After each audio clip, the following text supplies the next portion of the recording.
a la hermana Inés cómo va de sus hemorroides. Hay gente que le gusta. Y no está mal. Yo me acuerdo cuando nos reuníamos en un pequeño teatrito de la Catedral de Cristal, y me acuerdo que le decía, acérquense, porque éramos pocos, acérquense, acérquense. Vamos a hablar como si estuviéramos en casa. Así comenzó River, que no se llamaba River en ese entonces. Pero decíamos, vengan, vamos al frente, vengan acá. O sea, yo no le predicaba a un estadio, sabíamos que éramos pocos, qué sé yo, 50, 60 personas, líderes. Y decíamos, vengan acá al frente, y hacíamos una reunión más íntima y platicábamos y hablábamos, no había tanta formalidad. Pero a veces el deseo de los líderes de ver algo grandioso, aunque tengan a veces adelante 10 personas, gritan con un micrófono desaforadamente, proclaman que tienen un mover nunca antes visto, por esa necesidad de que tengo que tener algo grande. Y a veces no es grande, es un pequeño comienzo, como todo. Para tener algo grande uno tiene que comenzar chiquito, nadie empieza desde lo grande. Y como me dijo alguna vez un viejo rabino allá en Israel, si el enemigo no puede robar tu alma, va a tratar de mantenerte ocupado diciéndote que solo naciste para cosas grandes. Entonces nunca hacemos cosas pequeñas, o al menos que las consideramos como tal, puesto que nos estamos reservando para eso grande. Y lo grande se tarda, no viene, porque lo grande no viene sin pasar por lo pequeño primero. La tierra prometida no llega sin el proceso, sin el desierto. Y la vida espiritual no es un éxito rimbombante. Por mucho que eso se predique desde los congresos, tras los púlpitos. La vida cristiana no es un éxito tras otro y gente que vive eufórica. La vida cristiana es una vida de fidelidad, de obediencia, y no es fácil. Eso no es para cualquiera. La obediencia, pequeños pasitos de obediencia. Servir también es obedecer. Obedecer es servir. A veces nos dicen, este es tu sitio por ahora, y nos toca en un lugar donde no nos gusta. Ese pasito de obediencia prueba nuestro carácter. Pero uno sueña con lo grande, con lo rimbombante. Entonces uno a veces, insisto, ve ese síndrome en algunas congregaciones. Esto no es a desmérito de las iglesias pequeñas, todo lo contrario. Nosotros fuimos pequeños también. Lo que estoy diciendo es que cuando uno es pequeño. Y tiene que hablar en pequeño, tiene que saber que no está ante un estadio, que no es necesario gritar, que no es necesario ni siquiera un micrófono, ni amplificar la voz, porque son 10, porque se escucha. ¿Quién se pone un micrófono en la casa para hablar? ¿Alguna suegra que quiere gritarle al yerno? Después no. Pero eso viene de un síndrome que es, quiero tener algo grande ya.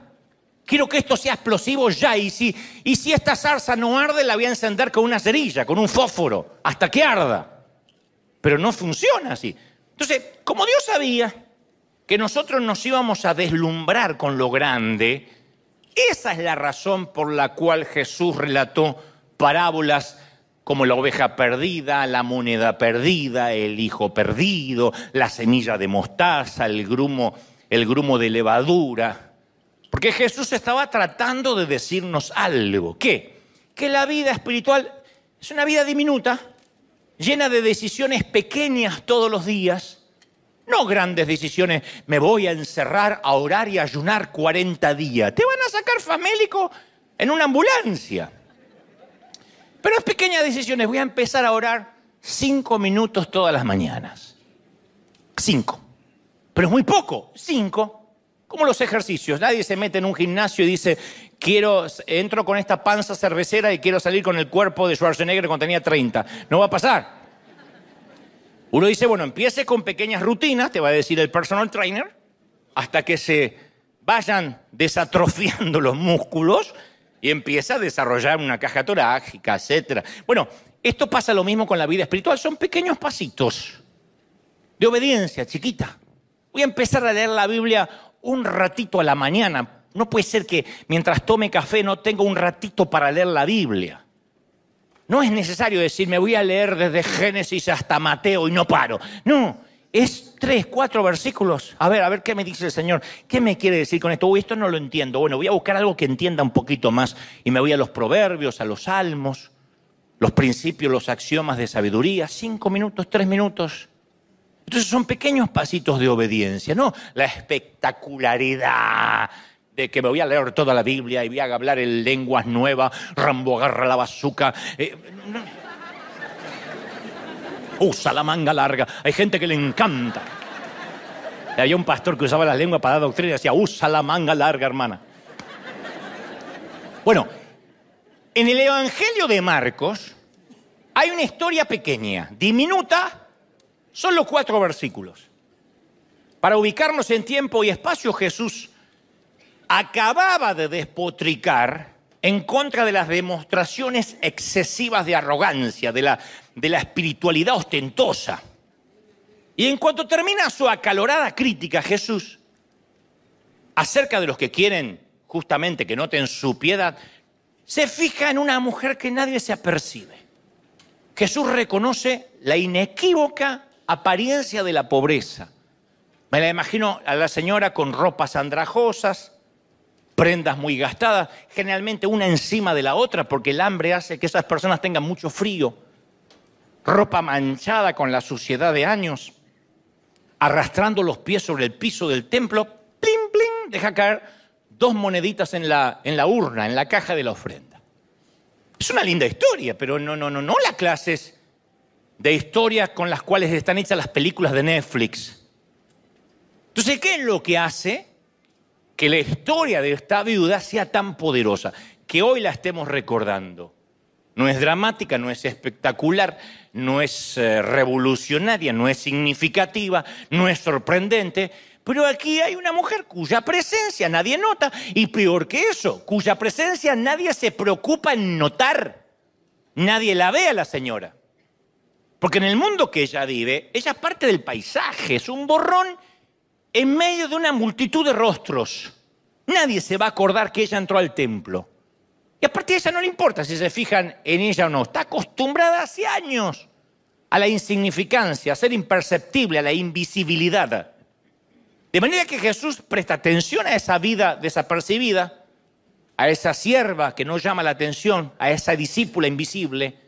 No deberíamos sorprendernos por esto, porque Jesús nunca decidió cambiar el mundo por medio de ejércitos, de espadas, de legiones de ángeles, de rayos, de truenos. Sin embargo, en nuestro inconsciente colectivo siempre está eso. Esperamos que aparezca el reino de Dios de manera triunfal, que extienda su territorio, que conquista el mundo, que sacude a las multitudes. Conquistaremos el mundo, Pinky. ¿Se acuerdan los ratones? ¿Qué haremos esta noche, cerebro? Conquistaremos el mundo, Pinky. Y a veces creemos que vamos a conquistar el mundo a lo grande. ¿Qué es la misma tentación que Jesús tuvo en el desierto, que se enfrentó en el desierto? La tentación de hacer cosas espectaculares, como lanzarse del templo, convertir las piedras en pan. ¿Para qué? Para conmocionar, le dijo Satanás, a las masas, para impresionar a la gente con el poder. No obstante, ¿qué hizo Jesús? Resistió. Dijo, no voy a hacer eso. Y la iglesia siempre, a través de la historia, nos hemos enfrentado a la misma tentación. Somos tentados a las cosas grandiosas. A mí me escriben en las redes, prepárate, Dante, porque algún día voy a compartir escenario contigo. Prepárate porque Dios me dio las naciones. Muy raro me encuentro que alguien me escriba y me diga, quiero que ores por mí porque sirvo en algo pequeño en la congregación, pero como estoy obedeciendo, sé que Dios va a recompensar esta fidelidad. No. Siempre voy a ganar un Grammy, voy a tener éxito, me cierro los ojos y me veo entre las multitudes. Siempre es lo grandioso. Pero yo he descubierto que a medida que el reino se hace cada vez más pequeño, más nos apoderamos del mundo, cuando más pequeños somos.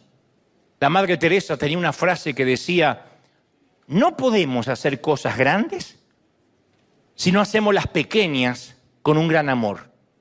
Luego agregó, no se trata de cuánto haces, sino de cuánto amor pones en lo que haces. Me están mirando como diciendo, ¿de verdad? Sí, lo dijo la Madre Teresa, porque no sé si no me creen a mí o a la Madre Teresa. Pero siempre, y me estoy incluyendo, nos es más fácil enamorarnos de las cosas grandes. Y cuando eso pasa, nos olvidamos de las cosas pequeñas, como por ejemplo, la gente que nos rodea. ¿Puede uno pedirle al Señor que le dé cosas grandes y olvidarse de las almas en el proceso? Sí. Carlos Anacondia me dijo alguna vez, flaco, yo era muy jovencito y flaco. Me dijo, flaco, cuídate. Hay gente más enamorada del éxito que de las almas. Así habla Carlos. Y si lo digo sin su modo de decir, no suena una frase de Carlos. Él me dijo, cuídate porque hay gente más enamorada del éxito que de las almas. Yo leía en una de las biografías de Henry Ford, el fundador del imperio automotriz norteamericano, una interesante anécdota. Resulta que cierta vez Ford tuvo que intervenir personalmente en la selección de un nuevo CEO, de un nuevo ejecutivo para su empresa, entre dos jóvenes aspirantes al puesto.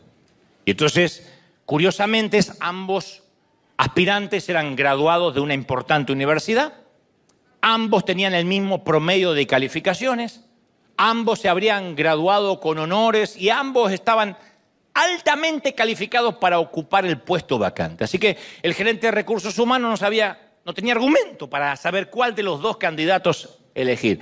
Iba hacia Ford y le dice, no sé cuál de los dos.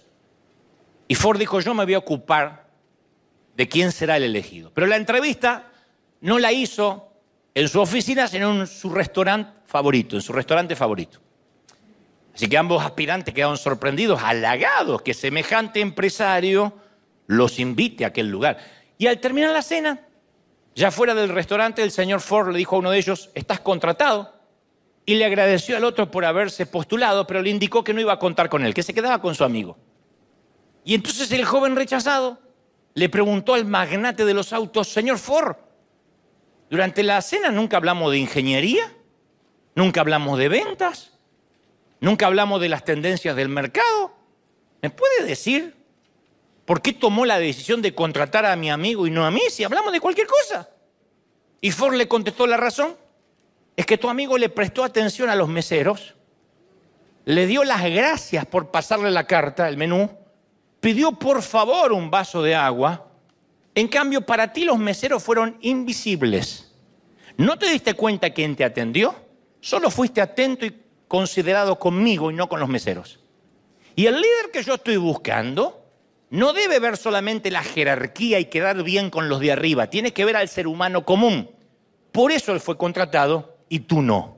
¡Auch! Eso duele. Uno de ellos solo quería agradarle a Ford y le importaba 3 cuernos. ¿Quién le estaba trayendo el agua? ¿Quién era la persona que se acercaba a traerle el menú? Entonces no podemos pretender ser usados por Dios para cosas grandiosas si ignoramos al que tenemos al lado. No me digas que alguien ama a Dios y tiene problemas con todo el mundo. Es imposible. No puede alguien amar a Dios que no ve y llevarse pésimo con los que ve. No me digas que Dios te va a dar el mundo si no puedes llevarte bien con ninguno de tus compañeros.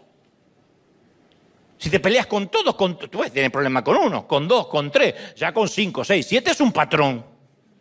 No es el mundo contra ti. A mí me ha tocado sentarme, no soy Henry Ford, pero me ha tocado sentarme en un restaurante con gente que se dice ser empresaria, o lo que es aún, líderes, hombres, mujeres de Dios, que maltratan o ningunean al mesero o a quien le sirve. Y creen que ninguneando o maltratando al mesero me están a mí subyugando. Que yo voy a decir, wow, qué autoridad divina que tiene. Uy, mandó a cambiar el vino.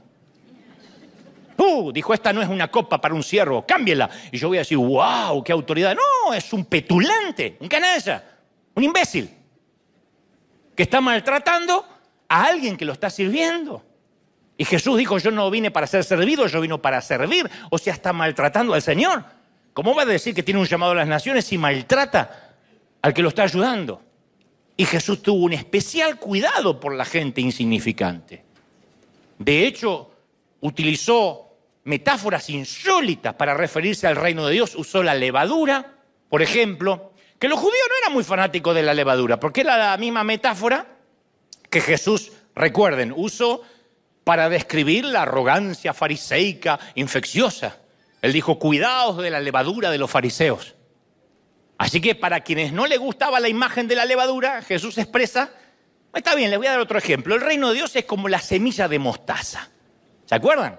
Dijo Jesús, el reino de los cielos es como la semilla semejante a la semilla de mostaza que un hombre tomó y sembró en el campo. La cual a la verdad es la más pequeña de todas las semillas, pero cuando crece es la mayor de las hortalizas.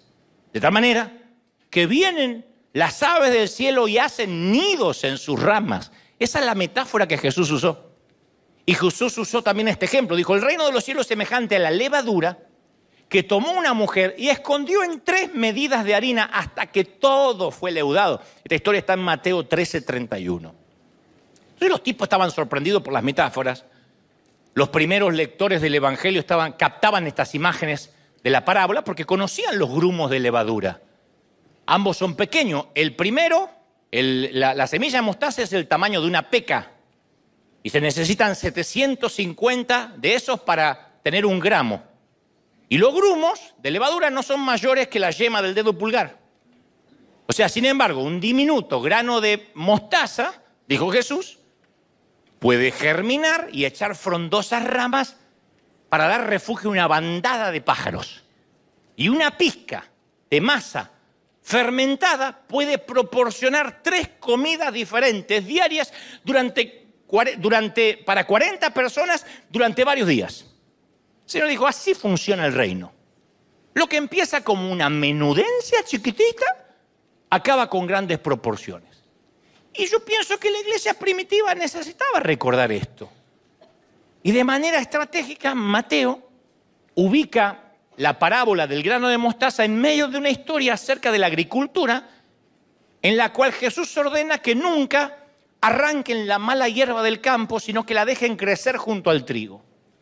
Yo en una ocasión escuché a un agricultor contar que la mostaza es como la maleza que crece en las casas abandonadas y que se abre paso, la mostaza se abre paso rompiendo el concreto. ¿Vieron esas plantas que rompe la vereda, las aceras? El árbol de mostaza es uno de los árboles de más rápido crecimiento en el mundo. Ningún árbol crece más rápido que el árbol de mostaza. Los que se frustran porque no les crece nada, planten mostaza.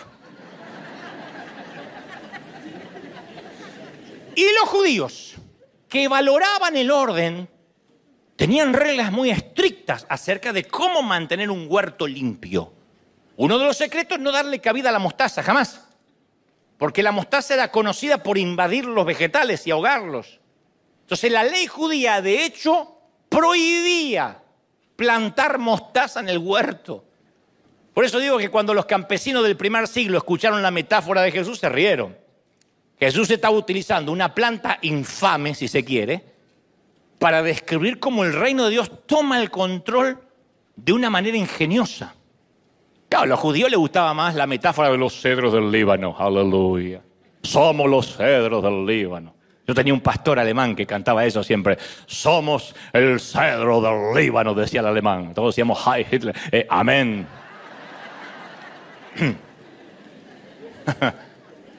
No obstante, Jesús ridiculizó esas expectativas triunfalistas. Dijo, no, ustedes no son como el cedro del Líbano. La revolución de Jesús no es un ataque frontal contra los imperios del mundo. Es un contagio sutil.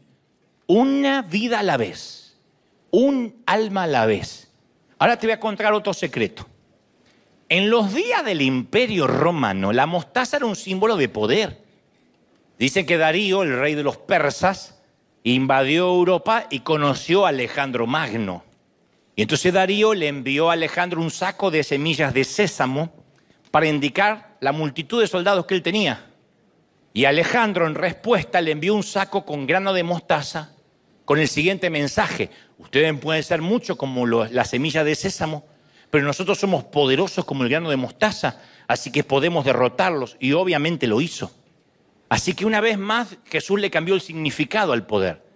El poder de Jesús no se trataba de aplastar, sino de ser aplastado y de esa forma, con su cruz, triunfar sobre el imperio.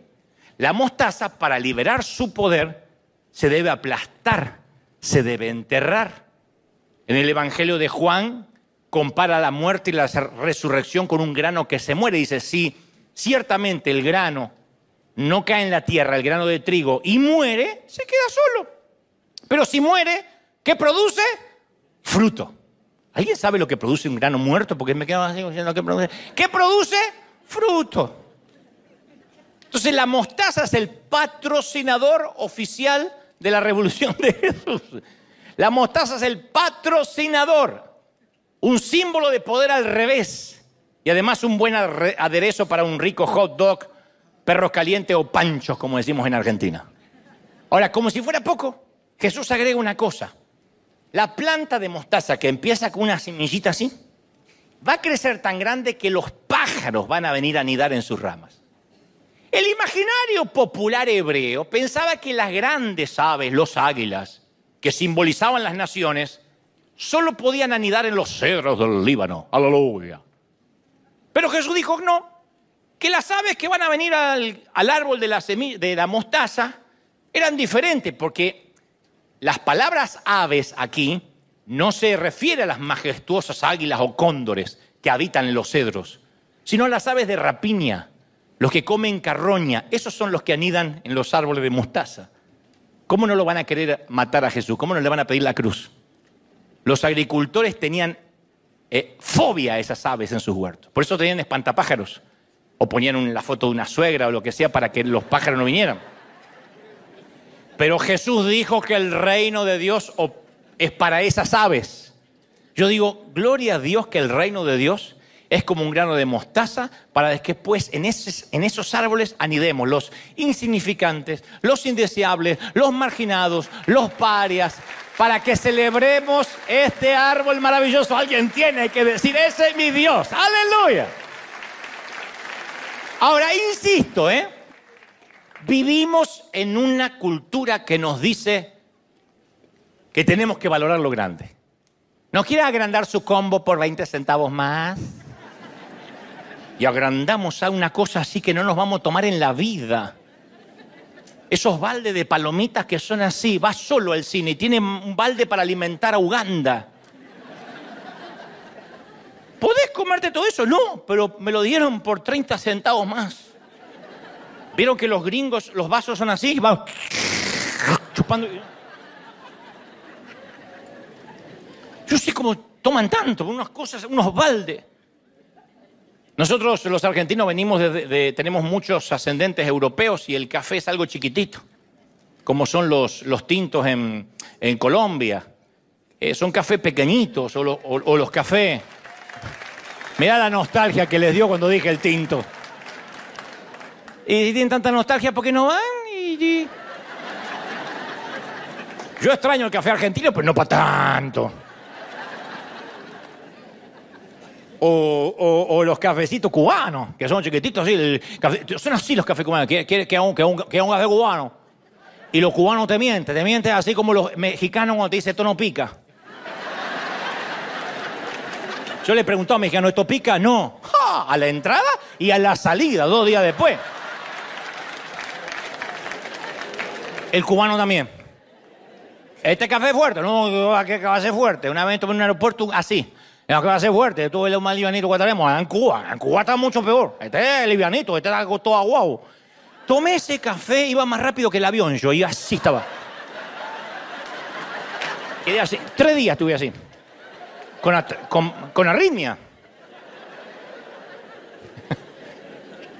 Entonces cuando uno viene de esa cultura y se encuentra con los gringos que tienen esos baldes de café, así va.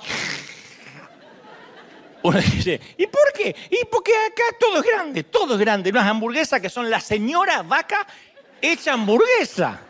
No hay forma de abrir la boca y comer, pues así. ¿Vieron los comerciales de televisión aquí? La hamburguesa que ya llegó, tiene de todo, tiene queso, tiene esto, tiene una vaca, tiene una oveja, tiene una vaca, tiene un toro. Y la gente va y lo compra porque es barato. Las ciudades construyen estadios más grandes. Los congresos tienen que ser grandes, los congresos espirituales para atraer mucha gente. Y en medio de todo lo que crece, nuestro propósito no es hacernos más grandes, sino hacernos más y más pequeños, dijo el Señor. El reino de Dios se construye desde los cimientos. En los tiempos de Jesús existía un templo majestuoso y cuando los discípulos vieron el templo, contemplaron la despampanante belleza que tenía ese coliseo, dijeron, ¡qué piedras! ¡Qué edificios! Y Jesús las amonestó y les dijo, ¿ven todos esos grandiosos edificios? No quedará piedra sobre piedra, dijo Marcos 13:1. ¿Cómo lo van a creer a Jesús? Por eso lo llevaron a la cruz. De esto no va a quedar piedra sobre piedra. El orgullo judío dijo, no va a quedar piedra sobre piedra. No es que quería él la destrucción necesariamente del templo, estaba redefiniendo lo que era el templo. Hechos 17:24 nos recuerda que el Señor no vive en templos construidos por hombres. El Señor no vive en River Arena. El Señor vive en la gente que viene a River Arena, en nosotros, dentro nuestro.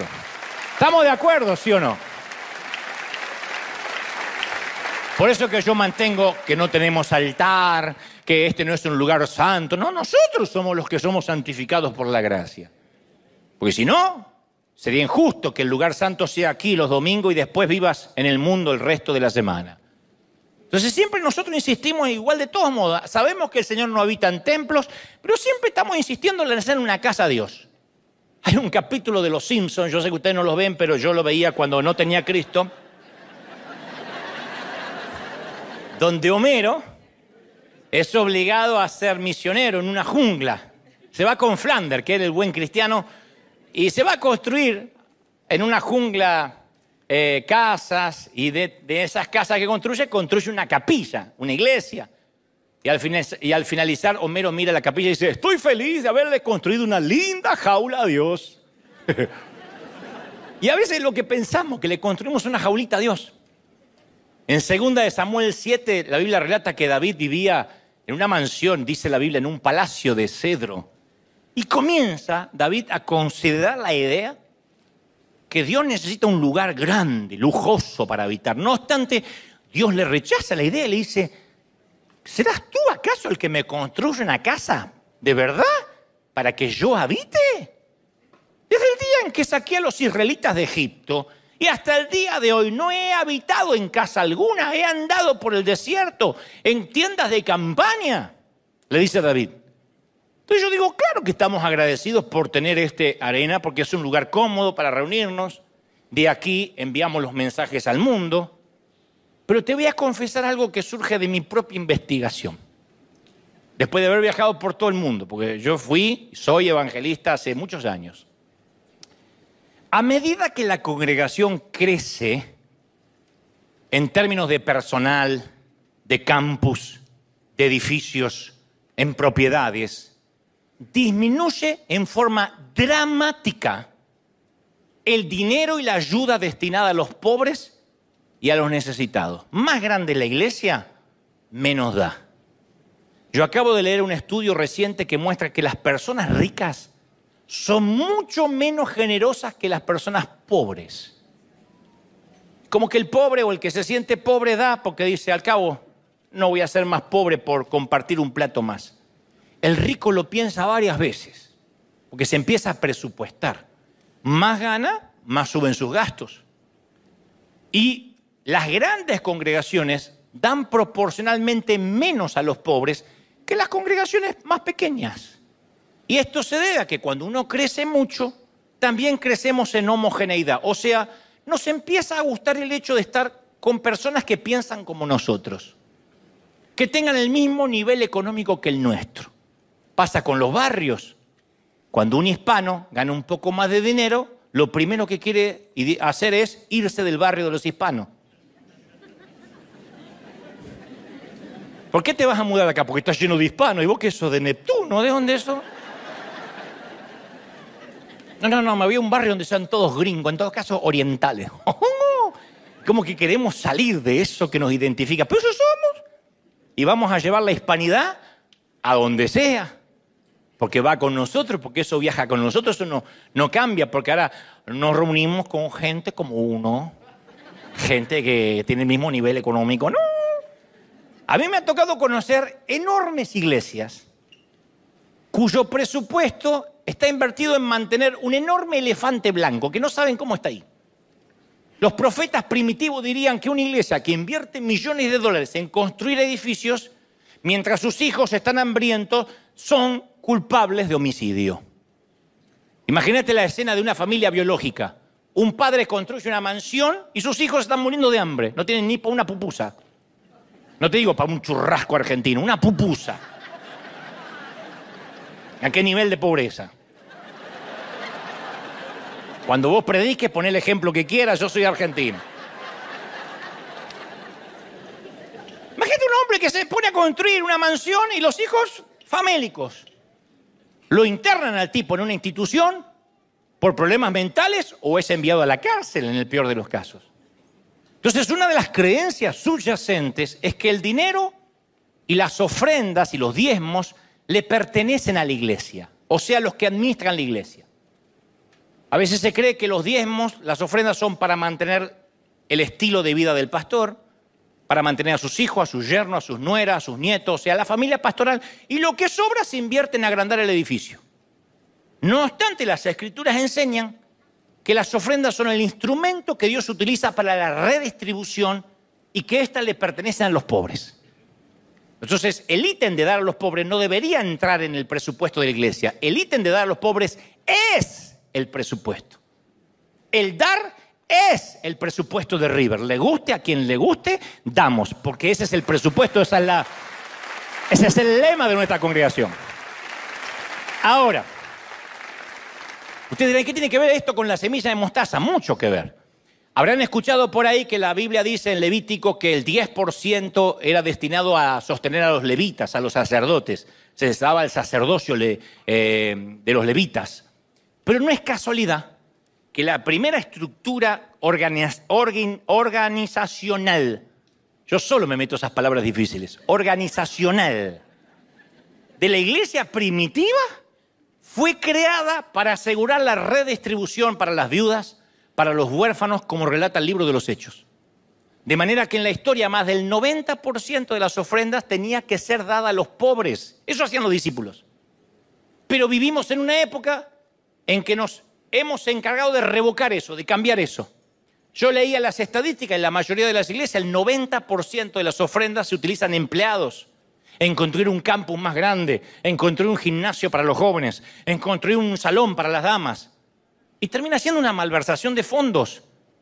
Porque cada vez que decimos queremos hacer una casa grande para Dios, nos alejamos cada vez más del Dios que hablaba con el hombre en el jardín, del que acampó con el hombre en el desierto, del que levantó su tienda junto a nosotros por medio de Jesús y del que aparece como una semilla. El Señor es más sencillo de lo que nosotros creemos que es y quiere habitar en el día a día, todos los días. ¿Sí o no? Una vez que uno tiene un techo, en todo caso, a dar. A mí me fascina que la ciudad que Jesús describe, la Nueva Jerusalén, que describe Juan, la Nueva Jerusalén no habla de que haya un templo. No hay ningún templo de lujo en la Nueva Jerusalén, porque Dios vivirá con nosotros como en el jardín, como en el desierto. Entonces tenemos que traer de regreso el jardín a la ciudad. Yo sé que en lugar de edificar torres grandes para que lleguen al cielo como Babel, tenemos que lograr que el Señor baje a la tierra y esté con nosotros en el fregadero, en el tránsito, en la oficina, en el freeway, donde sea, en el hospital, en el panteón. Dios no habita en templos, Dios habita en tu corazón, en mi corazón, en nuestro corazón. Alguien tiene que creerlo, ¿sí o no? ¿Sí o no? Y como dijimos el domingo pasado, Dios hace cosas extraordinarias con gente ordinaria. Eso le dijo a los antiguos constructores de la Jerusalén. 16 años el templo había estado en ruinas. El trabajo había sido abandonado, no había quien trabajara, la tarea los abrumaba. Y para construir ese templo, Salomón habría necesitado 70.000 transportistas, 80.000 cortadores de piedras, 3.600 capataces y 7 años. Un trabajo hercúleo levantar un templo así. Los obreros habrán pensado, ¿qué diferencia va a ser mi trabajo? Y la respuesta de Dios fue esta: anótalo en las tablas de tu corazón. Escríbelo en tu cuello cada lunes que te levantas a trabajar. Cada vez que enciendes la cafetera.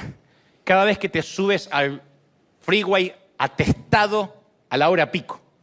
No menosprecies el pequeño comienzo, porque el Señor se alegra en ver que comienzas la obra, en ver que todos los días te levantas y trabajas, todos los días haces el esfuerzo. No menosprecies, alguien tiene que creerlo. ¿Lo crees de verdad? No menosprecies.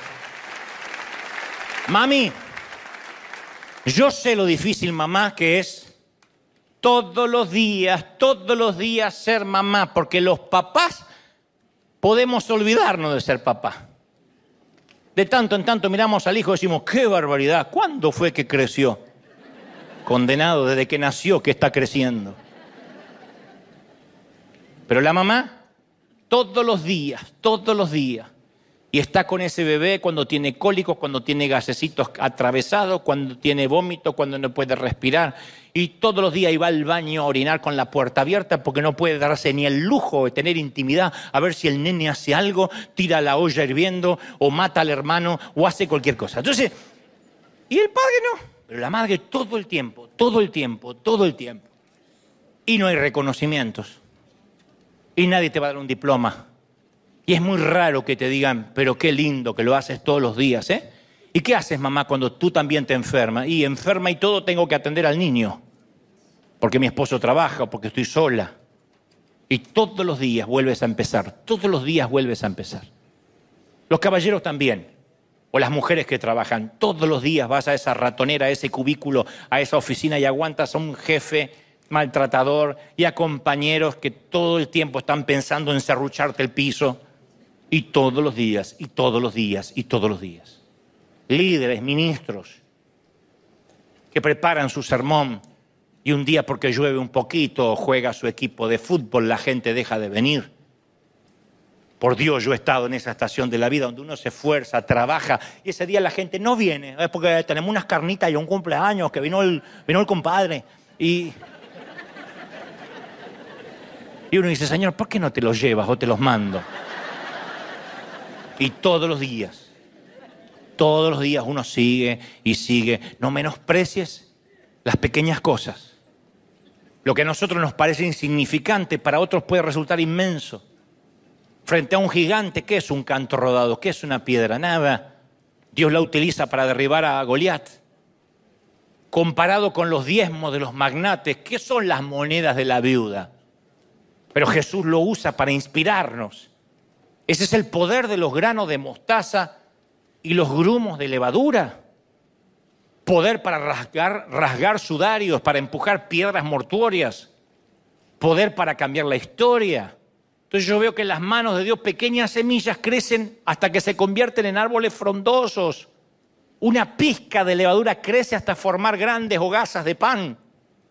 Los pequeños actos cambian el mundo. Entonces uno tiene que decir, hoy me toca sembrar mi grano de mostaza. Criar a este chiquito rebelde, que cuando pasa los 13, los 14, parece que no es tu hijo. Decir, ¿de dónde? ¿Es el hijo de quién? De Lucifer con la bruja del 71, no puede ser que sea mío. Y de tanto en tanto te encuentras en una caja por allá los escarpines, los primeros zapatitos del bebé. Y lo pones al lado de esas canoas que usa ahora. Dice, ¿cómo pasó esto? Y extrañas a ese niñito que arrastraba su dinosaurio por toda la casa y ahora es ese mamut de 170 kilos con unos pelos en las patas, gigas, y se baña cada vez que pasa el cometa Halley. Entonces, puede ser. ¿Y cómo hace la mamá? Sigue, un día a la vez, pequeños comienzos, en todo. Nadie empieza a lo grandioso. Por eso yo te decía al principio, a mí me da pena cuando veo a alguien que dice, empecé algo poderoso y esta iglesia va a explotar, porque así no se empiezan las cosas, no es branding, no son frases elocuentes, frases rimbombantes lo que hacen crecer una iglesia. No es hablar del poder de Dios lo que hace que la gente venga a verte arder, es que ardas de verdad. Solo preocúpate de estar en la presencia de Dios, el fuego arderá en ti y la gente correrá desde los confines de la tierra para verte arder. No hace falta ni siquiera hacer promoción de que algo poderoso, que aquí hay un congreso, que el que entra aquí no va a salir igual. Si es verdad, no hace falta promoción. Si alguien descubre mañana la cura contra el cáncer, no tiene que invertir $1 en promoción. El boca a boca va a correr como reguero de pólvora, ¿o no? No vayamos al cáncer, a un ejemplo tan drástico. Hablémosles a los pelones. Alguien descubre de verdad, no esos productos que aparecen en la televisión. Llame ya y vea cómo le crece este cabello. Y no. Si alguien de verdad descubriera un shampoo que uno se pone en la pelada y hace ¡fa! Y le crecen los pelos así como el Puma Rodríguez, ¿ustedes se piensan que hace falta publicidad? Resulta. Si algo resulta, resulta. Por eso yo digo siempre, no hay que manipular a la gente para que ofrende. Me enferma aquel que dice, y todos los días tengo que predicar 1 hora para que la gente ofrende. ¿De verdad? ¿O esa gente tiene un problemita de aprendizaje? ¿O esa gente solo da porque es manipulada? ¿O no les resulta el dar y recibir? Porque si alguien da y ve que recibe, ¿hará falta que le vuelvan a decir? Si funciona. Lo que funciona, funciona. Y cuando algo funciona no hace falta reiterarlo. Entonces, las pequeñas cositas de Dios empiezan a funcionar como cuando uno mete un grumo de levadura en la masa. Entonces, hagamos esa llamada. Una llamada va a cambiar el mundo. Puede marcar la diferencia para esa persona que hoy dijo esta mañana, ¿cómo me gustaría un mimo de Dios y que alguien me dijera algo lindo, una palabra de ánimo? Escribamos ese cheque. No tiene que ser un cheque de 3 ceros, de 6 ceros. Es un cheque de 1 cero. Un cheque de $20. Le puede literalmente sanar el alma a alguien que está orando por eso y no hay que esperar ser millonario. Vaciemos algunos cartuchos de balas en medio de la guerra. No la vamos a parar la guerra. Pero con ese criterio nunca en River hubiésemos salido a repartir comida ni amolvaríamos casas porque no estamos parando el hambre mundial. Pero caramba, para esa gente es una diferencia. Entonces uno tiene que olvidarse de las cosas grandiosas, porque Dios sigue habitando en el diminuto grano de mostaza. Y si uno todavía va al restaurante e ignora al mesero y no es capaz de dejarle una linda propina si es que fuiste atendido bien, yo no te voy a decir que regales propina cuando te atendieron mal, pero si uno no puede ver a ese por el cual Cristo murió, ¿de verdad pensamos que Dios nos va a enviar a las naciones? Si te llevas mal con todo el mundo en la fábrica, en la oficina, y no me digas porque son mundanos, sí, a ellos Dios te mandó. Y si te llevas mal con todo, ¿de verdad piensas que Dios te va a quitar de ahí para mandarte a predicar? No. Si uno es fiel en lo poco, sobre mucho nos va a poner. Dijo el Señor, si fueron ustedes infieles con las riquezas injustas, ¿de verdad creen que vuestro Padre les dará la riqueza de los cielos? Si no puedes administrar lo poco, ¿cómo pensamos que vamos a administrar lo mucho? Entonces, ¿qué es lo poco? Lo que tenemos, lo que podemos. Invitar un café, empezar una cadena de favores, andar por la vida con los ojos abiertos durante la semana y si vamos a un Starbucks, ver quién está triste en una mesa y decir, no me quiero meter, pero a lo mejor me dejaría orar por usted y no hace falta. Te reprendo, demonio de mundanalidad, demonio de ice cream. No, ¿me deja orar por usted? Deme su nombre, quisiera orar por usted. Lo quiero invitar a la iglesia. De hecho, yo creo que en el cielo hay un museo, creo, no tengo base bíblica para esto, pero conociendo la personalidad de mi Dios, yo creo que hay un museo para honrar los usos comunes que Dios hace, los usos no comunes que Dios hizo con lo común. Creo que en ese museo, que se debe llamar algo acorde, Bax, así. Ustedes dirán, ¿por qué no lo puse en español? Porque esta palabra en algunos sitios no es insectos, es otra que en Puerto Rico es una mala palabra. Entonces no lo puedo decir. ¿Están pensando en cuál es? No lo puedo decir, si no ya te lo hubiese dicho. Pero Bax, la revolución pequeña debe llamarse el museo. Es un lugar que todos vamos a querer visitar. Y entramos y ahí está la cuerda de Rahab, con la que bajó los 2 espías por el muro. La canasta de Pablo que bajó por el muro. La onda de David. La quijada de asno de Sansón, las agujas de Dorcas. Vamos a agarrar con nuestra mano la vara que dividió el mar, me imagino yo, y que golpeó la roca. Aspirar el olor del ungüento que suavizó la piel de Jesús. Vamos a descansar nuestra cabeza sobre el mismo manto que confortó a Cristo en la barca y vamos a pasar nuestra mano a lo largo del borde de la madera lisa del pesebre, suave como la piel de un bebé. Vamos a colocar nuestros hombros bajo el pesado madero romano, áspero como el beso de un traidor. No sabemos. Usted está diciendo, ¿y qué más? ¿Qué más? No sabemos si van a estar ahí. Pero estamos de una cosa sí estoy muy seguro. Esto sí, tengo base bíblica. La gente aparentemente insignificante que usó esas cosas iba a estar. los que se arriesgaron, Rahab, que escondió a los espías, los hermanos que sacaron de contrabando a Pablo, los conquistadores, David lanzando la piedra, Sansón blandiendo un hueso, Moisés moviendo una vara, los que prodigaron cuidado, María a los pies de Jesús, el curioso forastero al lado de la vía dolorosa, Simón de Cirene, que cuando vio la espalda ensangrentada de Jesús y que no podía más y apenas el soldado lo llamó, dio un paso al frente, apenas el soldado lo señaló. Actos pequeños en esta gran selva cultural, apenas insectos chiquititos que hacen cositas diminutas, pero viendo la Biblia cambian toda la historia. Yo leía a un famoso autor que contaba que conoció en Hawái a una diminuta dama oriental, hombros encorvados por los años vividos, medios modestos, trabaja como camarera en uno de los muchos hoteles que se levantan en la playa. Y cuando supo que unos misioneros, entre los que estaba este autor, estaban visitando Hawái, insistió en que entraran a su casa y les dijo, quiero que vean que yo también predico.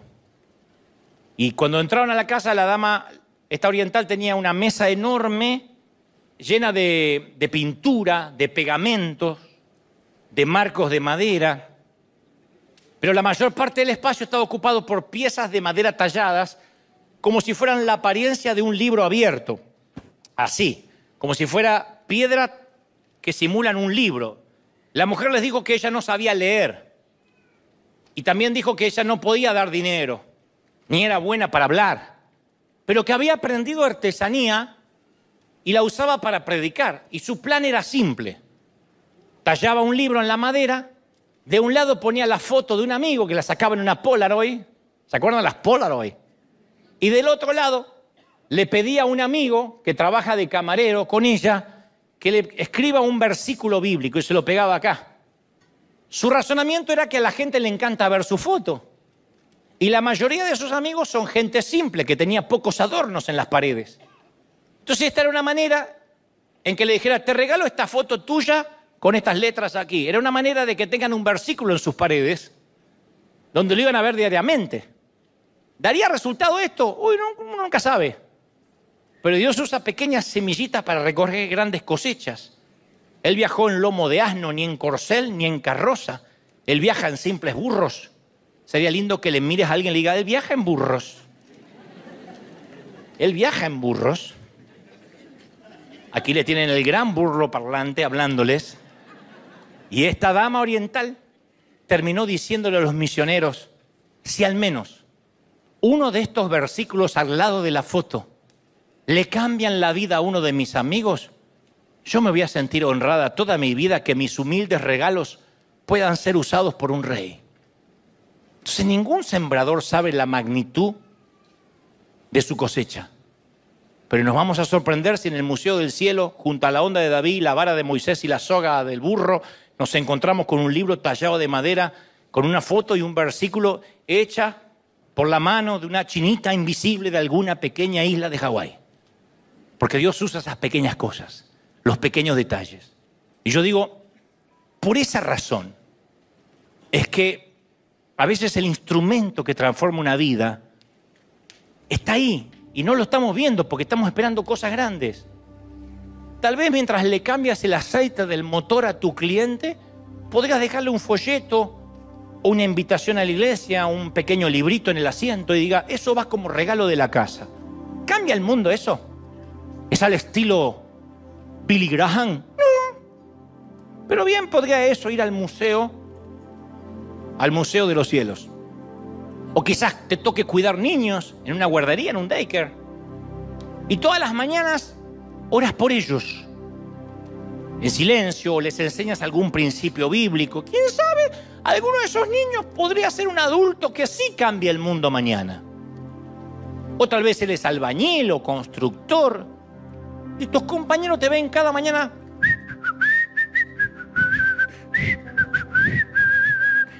Y un día te pregunta qué está silbando. Y tú le hablas de la alabanza nueva que aprendiste en tu iglesia, que son maravillosas, y los invitas a que vengan a escuchar esas canciones. No son formas grandiosas de predicar, como nos gustan los predicadores poner en las redes que conquistamos las naciones. Nosotros siempre queremos 5 estrellas, titulares, títulos. Pero algo me dice que por cada héroe visible existen docenas que están en las sombras. La prensa no te presta atención, quizás no atraes multitudes, tal vez nunca escribas un libro, pero detrás de cada luz siempre hay un copo de nieve. Detrás de un desprendimiento de rocas siempre hubo un guijarro pequeñito. Y una explosión atómica empieza con un átomo. Y un avivamiento puede empezar con un sermón hasta mal predicado. La historia lo demuestra, te cuento, ya para irnos. John Eaglen nunca predicó un sermón en su vida. John o Juan Eaglen. Es más, no porque no quisiera hacerlo, sino que nunca tuvo la necesidad de hacerlo. Es diácono, ujier. Pero una mañana lo hizo. Resulta que la nieve cubrió de blanco toda la ciudad de Colchester, Inglaterra. Y cuando se despertó esa mañana de domingo de 1850, dijo, me quedo en casa si esto no se puede ni salir. ¿Quién va a ir a la iglesia en medio de semejante condición climática? Pero cambió de parecer, dijo, bueno, después de todo soy el diácono, aunque sea voy a abrir. Y si los diáconos no iban, ¿quién va a ir? Dijo, voy a ir. De modo que se calzó las botas, se puso el sombrero, una chaqueta abrigada y caminó las 6 millas hasta la iglesia metodista. No fue el único miembro que consideró la posibilidad de ir. Fueron poquitos. Él fue como encargado. 12 miembros fueron. 12 personas y un visitante, 13. El pastor no vino porque estaba atrapado en la nieve. Y alguien sugirió, ¿por qué no nos volvemos a casa? Y Eaglen dijo, no, llegamos hasta acá, va a haber un servicio, aunque sea cortito. Habían llegado hasta ahí, tengamos una reunión, nada más, aparte había una visita. Un nene de 13 años. Esa era la visita. ¿Y qué iba a predicar? Y Eaglen era el único diácono, así que le tocó a él. Fue el peor sermón de la vida, 10 minutos duró. Daba vuelta, divagaba, no destacó ningún punto, no tenía nada en especial. Hizo un desastre, una ensalada. Y al final miró al niño visitante y le dijo, ¿quieres aceptar a Cristo, niño? Y este muchachito de 13 años, cuando adulto, contaría su experiencia de primera mano. Diría, en ese invierno me metí en la capilla solo porque había tormenta de nieve, tenía frío y quería orinar. Me estaba por ir y una dama me invitó a sentarme, así que por gentileza me quedé y entonces escuché a un tipo que predicó espantosamente 10 minutos. Pero entre lo que dijo, mencionó que el Señor me amaba, que me estaba llamando, e hizo que repitiera una oración y acepté a Cristo en mi corazón. El nombre del muchacho, Charles Spurgeon. El príncipe de los predicadores de Inglaterra se convirtió a los 13 años en una tormenta de nieve con un mal predicador de 10 minutos. ¿Supo Eaglen lo que hizo? No.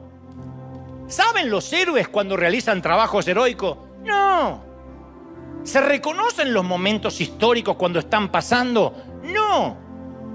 ¿Sabe un grano de mostaza cuando está haciendo historia? Lo dudo. ¿Sabe un grumo de levadura que va o que está leudando toda la masa, la está permeando? Rara vez vemos la historia cuando se genera y casi nunca reconocemos a los héroes. Algún día van a recordar lo que pasaba en River. Van a decir, vos sabés que en esos, me acuerdo esos tiempos ya hace varios años, cuando yo era joven, que la gente hacía filas desde las 5 o 6 de la mañana y los nietos van a decirte, ¿y pero por qué no había lugar? Sí, pero aún así había fila, había hambre de Dios. Y me acuerdo que cada domingo era especial y cantamos una orquesta maravillosa. Ahora están todos viejos, menos Dante, que se conserva fenomenal. Todos murieron. Todos esos miembros están muertos, menos Dante, que siempre fue joven. Pero murieron todos. Y ahí viene la honra. ¿Viste que a veces se honra a los que murieron? ¡Qué tremendo que era! Pero qué maravilloso. Mejor así. Yo digo mejor así. Porque si nos enteramos de cómo Dios nos usa, no sé, a mí se me da que nos vamos a llenar de orgullo. Y apenas nos llenamos de orgullo, somos tan canallas que ya empezamos a hablar de que estamos para cosas grandes y ya no estamos para pequeñeces. Así de imbéciles somos. No ustedes, los del otro servicio y este servidor. Así.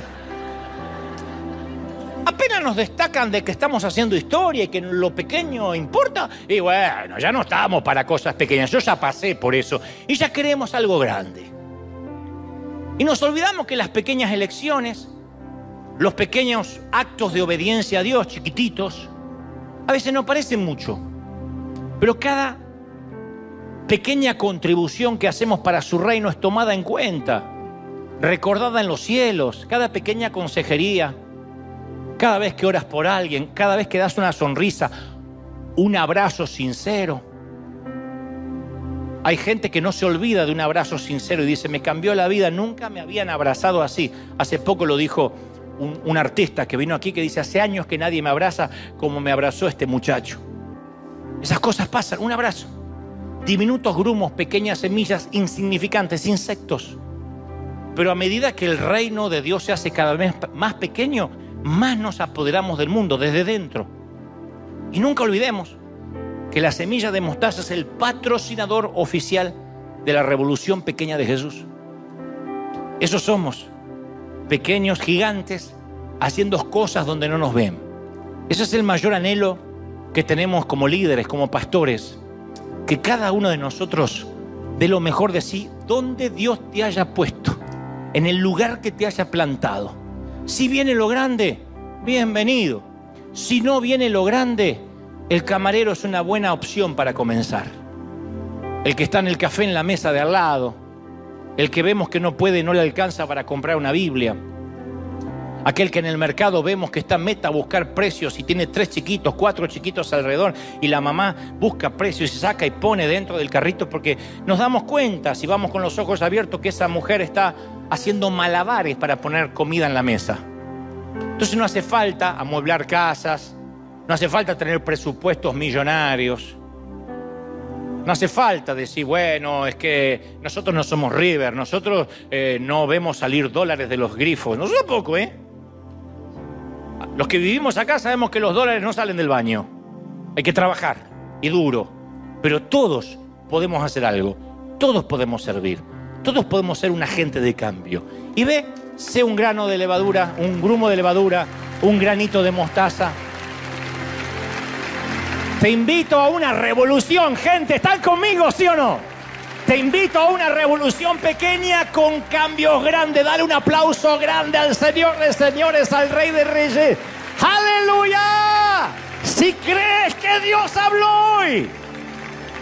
Ahora si te pusiste de pie, que se escuche de verdad ese aplauso aquí en casa, en los 5 continentes. El Señor ha hablado hoy. Bendito sea el Rey. ¡Wow!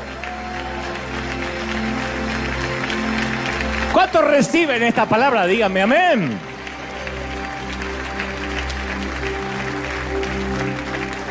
Y esto, para culminar, ahora sí, va a incomodar la teología de unos cuantos.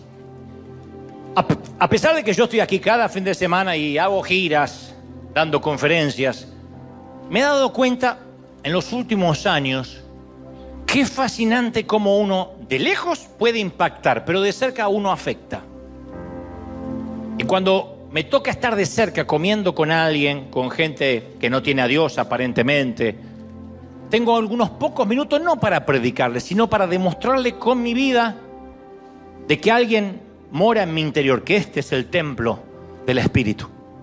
Y no lo hago siendo espiritualoide, a veces hablamos de política, de cualquier cosa, de bueyes perdidos, de cualquier cosa. Pero de pronto yo veo cómo la persona empieza a cambiar, empieza a notar algo diferente. Dice, hay una energía especial, hay una atmósfera. Me encanta cuando ni siquiera tienen el léxico, no pueden ni articular lo que está pasando. Porque si me dicen, aquí hay una unción especial, es porque ya está viciado con el lenguaje evangélico. Pero cuando me dicen, no sé, acá hay una energía, hay un aura. Alguien me decía otro día, tienes un aura especial. Digo, que diga lo que quiera. Va a tardar poquito en darse cuenta que el que habita en mí quiere habitar también en su corazón. Quiere habitar dentro de él. ¿No es maravilloso? Es maravilloso. Y es contagioso, ¿eh? Es viral. El Señor dijo, esto es un movimiento viral, subterráneo. Cree en mí.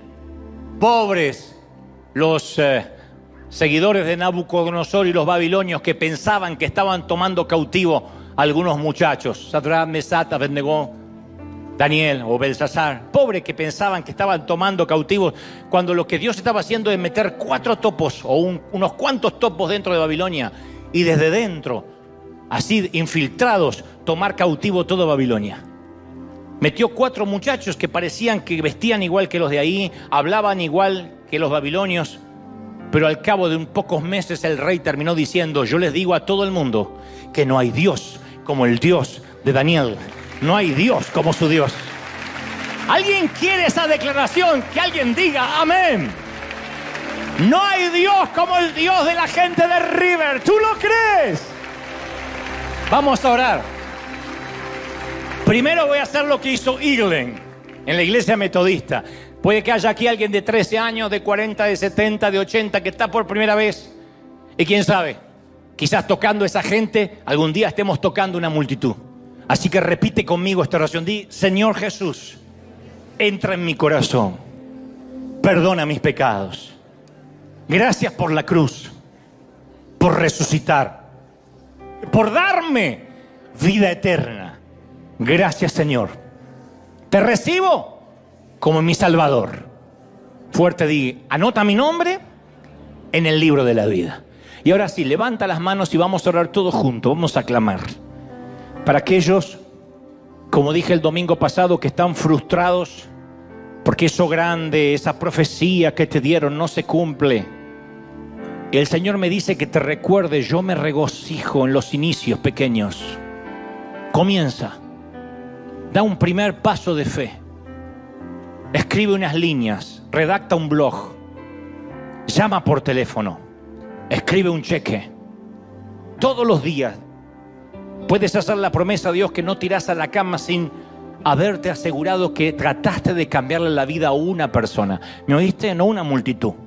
Ya no pidas estadios. Dile: Señor, dame una persona al día. Una. En el café por la mañana, en la tienda, en el mercado, en el colegio, donde vaya, en el club, donde vaya, yo quiero cambiarle la vida a una persona. Y al final del año le habrás cambiado la vida a 365 gentes. Eso es una gran congregación. Y en 10 años habrás alcanzado casi a 4.500 gentes. Eso es una multitud.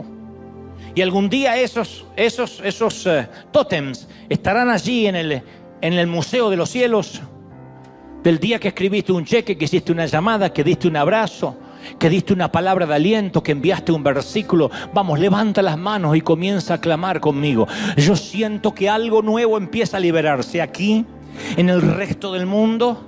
Vamos a iniciar una cadena de favores. Hay de los que van a decirte: eso no cambia vidas, pero el Señor me dice: estuve hambriento, estuve en la cárcel, estuve en el hospital, me diste de comer, me visitaste, estuviste conmigo, estuviste allí. Por cuanto lo hiciste por mi pequeñito, lo hiciste por mí. No te olvides de eso. Levanta, Señor, una generación que llegue hasta los confines de la tierra. Una generación de gente solidaria,